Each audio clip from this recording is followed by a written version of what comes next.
Nkosamakhulu Thokozani ingane zedlozi Thokozani Sindlondlo.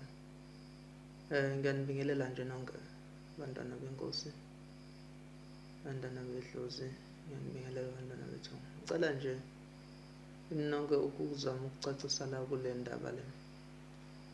Kunomunye wesiguli zami abake bangibuza la ukuthi mkhulu, kunesimo lana sembuzi egrey noma isimo senkukhu egrey eyayifuneka mangabe wenza izinto imeleni ngempela mkhulu. Ngase ngithatha ngiyibuka le nto ngithi mina cha, ngenza ukuthi iqiniso nje lihle, angeke ngiyazi ukuthi imeleni leyo nto, angiyazi. Kodwa just take this note ukuthi uma ngabe izithunywa zakho zifuna noma zikukhomba ukuthi kwenza into, futhi uma ngabe iqhamuke kuwe, make sure ukuthi leyo nto uyayigcina. Don't bother ukuthi usuzoze wazi deep down ukuthi ifunani. Ezinye izinto ave ziyimfihlo, uzoyifunda along the way. Kwenze lokho uma kuthiwa iyafuneka leyo mbuzi egrey, kwenze lokho bese-ke ubuza ezithunyweni zakho ukuze uzoqonda, ngoba uma udilokhu wahlala ubuzana nathi ezinye izinto lesi simchazela zona, ngeke uchaze nawe ubondela umuntu omkhulu, uchaza ngendlela yakhe naye asuke nolwazi la ngaye.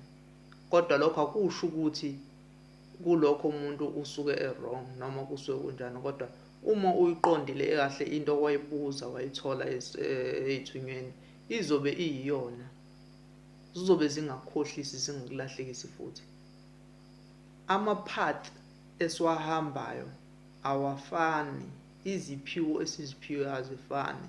You will never know ukuthi why izithunywa zakho zikutshela lokho. Kufana nomuntu ofuna ukwazi ukuthi umuntu osemanzini uyathwase kanjani, yayingene kanjani. Lokho kuyimfihlo, yinto leyo engeke uze uyithole noma uyazise omunye umuntu.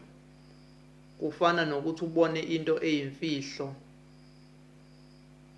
yakamoya engafanele ngempela ngabe itshelwa noma uyibona itshelwa abantu abaningi, then wena bese ubona ukuthi okungcono hamba-ke utshela abantu.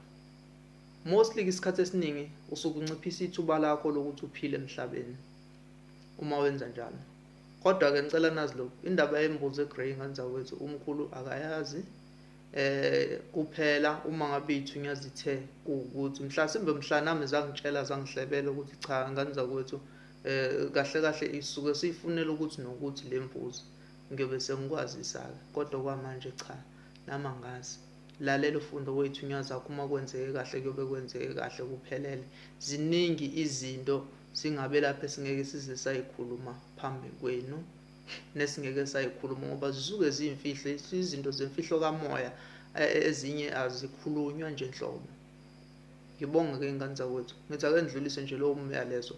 Abantu ke befunde ukubheka, ukuzihlupha bona themselves, ngoba uma ngabe ukeep on uba yilo muntu ozojwayela ukuthi ubuze noma ufuna ukuthi yonke into bese ihlala omala obala, ngoba ezinye izinto zifihlwa ngabomu. Kuyaye kwenzeka ukuthi iy'thunywa zifihla into ngoba nakho izotholwa isitha sakho. Iyakubona futhi awukakalungeli ekuthenini ungabhekana nesitha sakho. Kuyenzeka futhi ukuthi kufihle ngoba nakho kungafanele nje ngempela kube into eyimfihlo. That's why noNkulunkulu wazifihla, ngoba kwakungafanele kube abe yinto ebonwa abantu bese semhlabeni noma bese senyameni, ngoba yena ungumoya, and futhi he is the greatest person and the greatest being that ever lived. So-ke angazi ukuthi ngingayichaza ngithini, kodwa ngizocela nje ukubonga ngane zakwethu. Please subscribe laba abathanda ukusubscribe if usafuna ukuthola nokubona umkhulu wasemakhosini.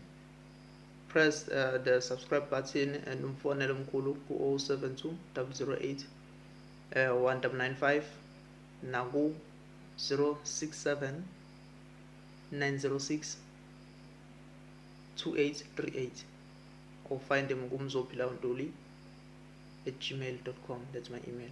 Ndawo Makhosi. Amen.